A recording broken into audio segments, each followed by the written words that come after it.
Hi there, I'm Claire and with me are Finny, Xunming and Peng Cheng. We are Team Smellycat and in this video, we will be presenting on how we have optimized a model to forecast energy demand in AutoCAD using concepts we have learned in the workshops.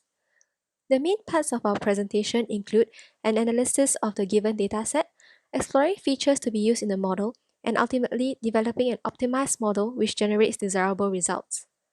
The key steps that we took are outlined in this slide, and we will be bringing you through the process one step at a time.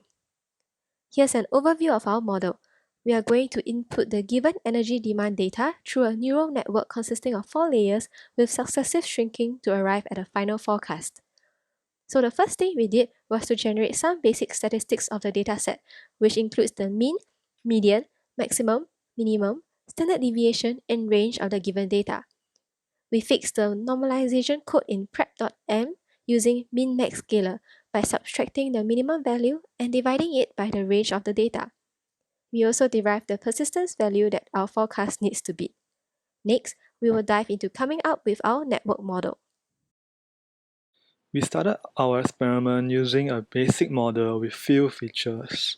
First, we created a 4-layer neural network with each subsequent layer reducing in size using the factors as shown. We used the mean and ST between a naive window of t plus 0 to t minus 5 as our inputs. Next, we ran the first experiment using NN size of 8, 16, 32, 64, and 128 to arrive at the results below. While the results are not definitive, we get a sense that using a larger NN size tend to produce results with lower test losses. There were also some gaps on the test and training loss graphs. The predictions graph also show wide dispersions in both scatter plots. There are also lags in the training and test losses.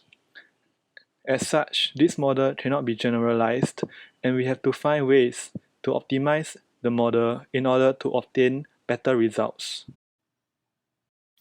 The next step we did was to analyze the data. We found out that data showed trends during daily, weekly, and annual durations. On a daily basis, energy peaked in the afternoon and evening before decreasing at midnight. On a weekly basis, energy peaked on weekdays and were low on the weekends. Lastly, annually, energy peaked in the third quarters. From this weekly graph, we can see a clear seasonality to energy demand.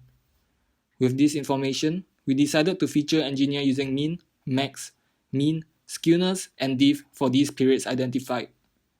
We first started by using all 5 features for daily durations and all features except the diff for weekly durations. After the first training, we discovered that test losses were very low right off the bat, and the lag correlation peaked at 0. Hence, we decided to stop experimenting with other features like monthly and annual durations and focus on optimizing the current model. Using various NN sizes and after several repeats, it became apparent that 128 is the most optimal size with a variability of 1.862965. After our model showed sign of reproducibility, as it achieved low variance after multiple repeats, we further improved our model by scanning different dropout probabilities and weight decay in order to see if the test losses continue to improve. We found that the dropout probability of 0.025 and a weight decay of 1 times 10 to the power negative 6 gave the best result. Using dropout and regularization, we trained the model and achieved a test loss of 0.005259, which has improved and still beat persistence of 0.0119. The variance of the result after multiple runs still stayed low, and from the loss graph, there is little gap between the training and test, showing generalization. The lag correlation graph still peaked at 0 with slight improvement, and the actual versus predicted graph are decent too. The neural network can also be further improved by having more types of data, such as daily weather records. The features can also be fine-tuned to include other seasonality within the time series and experiment with other combinations and windows. We could also increase the number of layers for the model to learn better, and use different saturators other than residue to prevent saturation to zero. Thank you.